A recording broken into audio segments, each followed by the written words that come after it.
하나님의 말씀을 보도록 하겠습니다.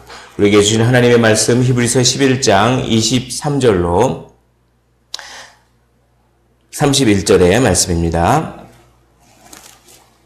히브리서 11장 23절부터 31절의 말씀 다 찾으신 줄로 알고 한 절씩 교독하시고 마지막 절 함께 읽도록 하겠습니다. 믿음으로 모세가 낳았을 때에 그 부모가 아름다운 아이임을 보고 석 달 동안 숨겨 왕의 명령을 무서워하지 아니하였으며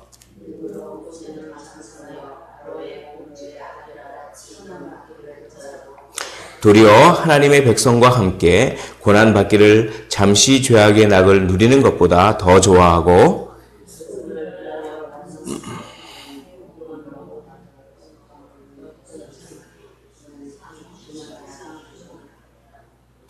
믿음으로 애굽을 떠나 왕의 노함을 무서워하지 아니하고 곧 보이지 아니하는 자를 보는 것 같이 하여 참았으며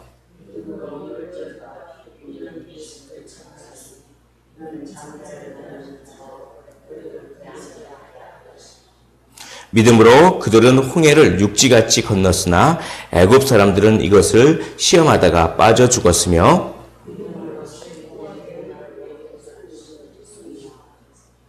함께 읽겠습니다. 믿음으로 기생 라합은 정탐꾼을 평안히 영접하였으므로 순종하지 아니한 자와 함께 멸망하지 아니하였도다. 아멘.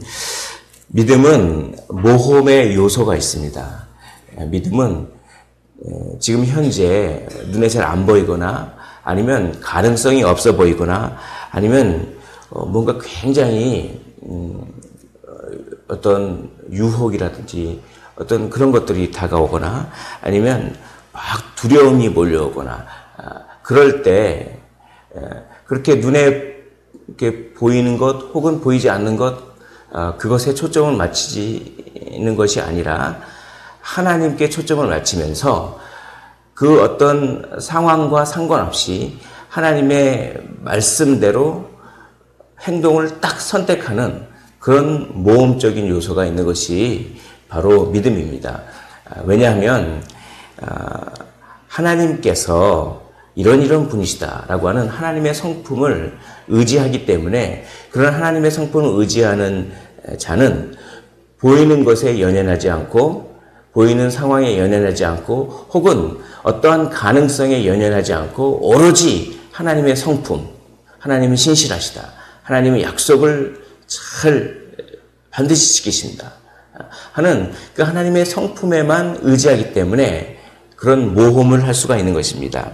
이런 모험에는 여러 종류가 있는데 어제 다뤘던 본향을 사모하라 라고 하는 그런 본문에서는 좀 가능성이 없는 것에 대한 아무런 눈에 보이는 가능성이 없고 이게 어떻게 될까 잘 모르는 약간 미래에 대한 불안, 갈 바를 알지 못하는 그런 상황 속에서도 하나님은 반드시 약속을 지키시는 분이다 라고 하면서 하나님의 성품을 탁 의지하면서 모험을 하는 것입니다. 그런데 이제 오늘 본문에는 특별히 눈에 확 보이면서 우리를 두렵게 하는 것들, 우리를 두렵게 하는 것에서도 하나님은 약속을 지키시는 분이다 라고 하면서 하나님의 성품을 의지하면서 그 두려움 가운데서도 하나님의 뜻을 선택하는 그런 모험을 하는 것입니다. 또 오늘 본문에서는 막 유혹이 올 때 이렇게 하면 더 이렇게 좋고 안락한 삶을 살 수 있고 라고 하는 이런 유혹이 올 때도 그런 것에도 하나님은 약속을 지키시는 분이다 라고 하면서 하나님의 성품을 의지하면서 하나님께서 기뻐하시는 선택을 딱 하는 그런 믿음, 그것이 바로 오늘 본문이 말하는 그런 믿음입니다. 두려움 앞에서 유혹 앞에서 고난을 선택하는 그런 믿음, 그것이 바로 오늘 본문이 이렇게 잘 말해주는 믿음입니다. 23절 보십시오. 믿음으로 모세가 낳았을 때 그 부모가 아름다운 아이임을 보고 석 달 동안 숨겨 왕의 명령을 무서워하지 아니하였으며 믿음으로 무엇했습니까? 무서워하지 아니했습니다. 믿음은 두려움을 극복하는 힘이 있는 것입니다. 아들을 다 죽이라고 했는데 그 아들이 너무 아름다웠습니다. 용모가 아름다웠다라기보다는 뭔가 하나님의 어떤 뜻이 있는 것 같이 느껴졌다. 그런 뉘앙스입니다. 그래서 아름답다라고 하는 말은 그냥 용모가 잘생겼다. 그것을 초월해서 이 아름다움이라고 하는 말이 뭔가 하나님의 뜻을 이루는 그런 뭔가 그런 하나님께서 이 아이를 선택한 것 같다라고 하는 그런 어떤 느낌을 받았던 것 같습니다. 그런 것들을 아름답다 이렇게 표현했는데 그것을 보고 이 남자아이를 다 죽이라고 하는 왕의 명령을 이게 어겼습니다. 어기고 믿음의 선택을 한 것입니다. 무서워하지 않았습니다. 믿음은 두려움을 극복하는 힘이 있는 줄 믿습니다. 또 24절 보십시오. 믿음으로 모세는 장성하여 바로의 공주의 아들이라 칭함받기를 거절했습니다. 믿음으로 거절했습니다. 바로의 공주의 아들이라 칭함을 받으면 거기에 안락한 생활이 보장됩니다. 그 유혹에서부터 그걸 거절했습니다. 그리고 고난을 선택했습니다. 믿음은 두려움을 극복해서 고난을 선택하게 하고 믿음은 안락한 유혹을 거절하면서 고난을 선택하게 하고 하나님이 기뻐하시는 일을 선택하게 하고 라고 하는 그런 힘이 있는 것입니다. 또 27절 보십시오. 믿음으로 떠나 왕의 노함을 무서워하지 아니하고 이렇게 되어 있습니다. 믿음은 두려움을 극복합니다.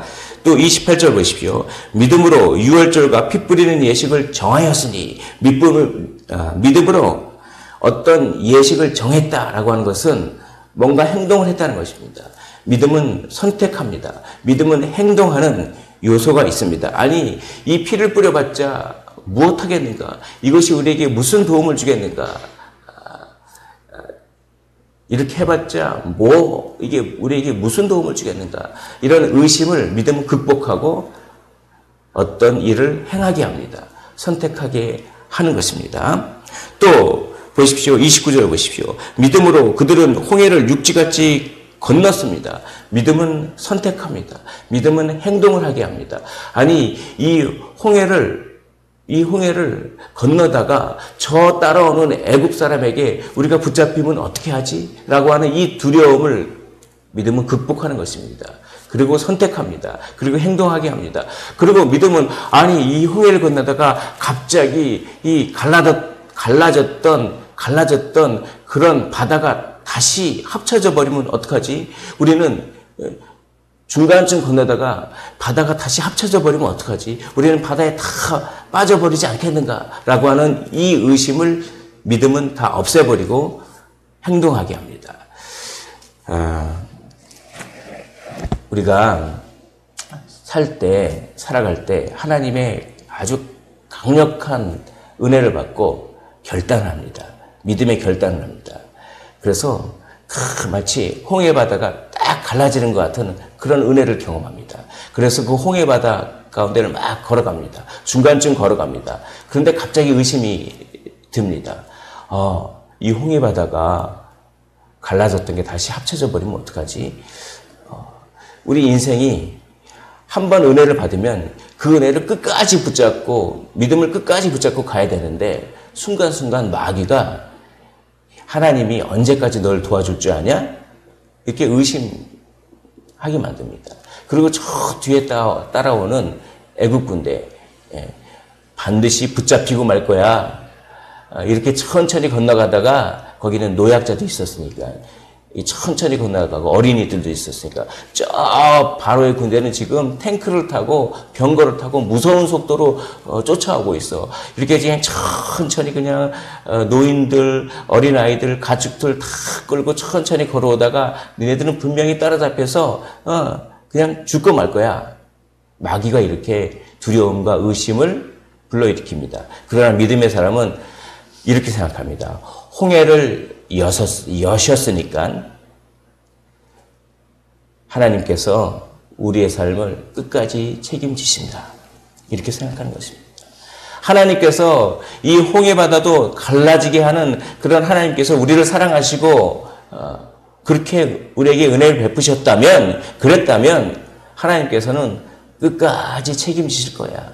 지금 눈에 두려움의 요소, 불안의 요소, 또 낙담의 요소가 있을지 몰라도 그래도 하나님께서 끝까지 책임지실 거야 라고 믿는 것이 바로 우리 신자의 삶인 줄 믿습니다. 그러므로 홍해바다를 쫙 건너는 그 홍해바다를 건너는 그 길, 그 길이 많은 시간이 걸리지 않았습니까? 그것이 우리의 인생입니다. 홍해바다를 끝까지 걸어가십시오. 끝까지. 그러면 그 믿음의 선택은 무엇입니까? 구원인 것입니다. 오늘 보십시오. 29절 믿음으로 그들은 홍해를 육지같이 건너서 구원을 받았습니다. 그러나 애굽 사람들은 이것을 시험하다 빠져 죽었던 것입니다. 사탄의 세력은 결국은 멸망으로 가는 것입니다. 또 보십시오. 믿음으로 7일 동안 여리고를 돌았습니다. 아니 여리고를 7번 도는 것이 과연 우리에게 무슨 어떤 것을 주겠느냐. 그러나 믿음으로 그걸 해냈습니다.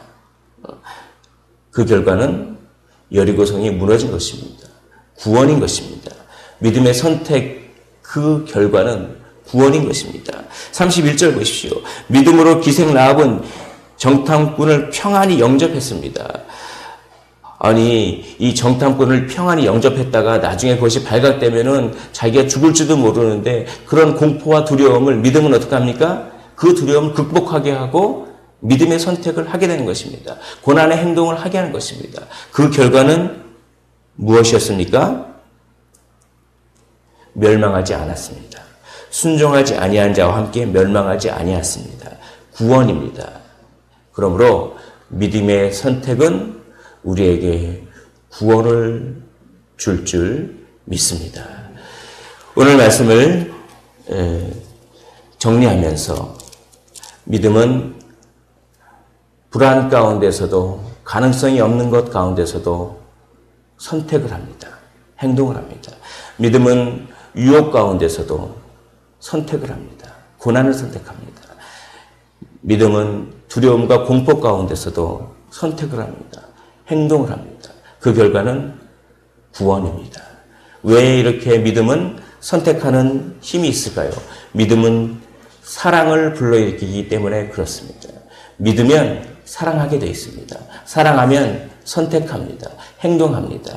오늘 25절을 보십시오. 도리어 하나님의 백성과 함께 고난받기를 잠시 죄악의 낙을 누리는 것보다 더 좋아하고 믿음은 더 좋아하게 만듭니다.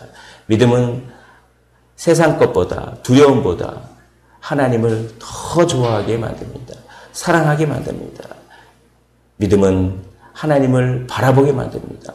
소망하게 만듭니다. 26절 보십시오. 그리스도를 위하여 받는 수모를 애굽의 모든 보화보다 더 큰 재물로 여겼으니 이는 상 주심을 바라봄이라. 상 주시는 이심을 바라보게 만드는 것이 바로 믿음입니다. 그러므로 믿음과 소망과 사랑은 항상 함께 있는 줄 믿습니다. 오늘 믿음과 소망과 사랑으로 사셔서 그 홍해바다를 끝까지 건너셔서 믿음의 선택을 하셔서 하나님의 큰 구원을 누리시기를 주님의 이름으로 축원을 드립니다. 기도하겠습니다. 하나님, 믿음은 두려운 것이 앞에 있어도 그 두려움에 굴복하지 않게 합니다. 믿음은 유혹이 앞에 있어도 그 유혹에 빠져들지 않게 합니다. 믿음은 가능성이 없어 보여도 낙담하지 않게 합니다. 믿음은 하나님을 더 좋아하게 합니다. 하나님을 사랑하게 합니다. 믿음은 상 주시는 이심을 그 하나님을 바라보게 합니다. 소망하게 합니다. 하나님, 믿음과 소망과 사랑의 삶을 살게 하여 주시옵소서. 그래서 두려움도 극복하고 유혹도 극복하고 불안도 극복하고 믿음의 선택, 고난의 선택, 하나님이 기뻐하시는 행동을 함으로 말미암아 놀라운 하늘의 상급을 풍성히 쌓아가는 아름다운 삶을 살게 하여 주시옵소서. 감사드리며 살아계신 우리를 끝까지 책임져 주시는 예수 그리스도 이름으로 기도하옵나이다. 아멘.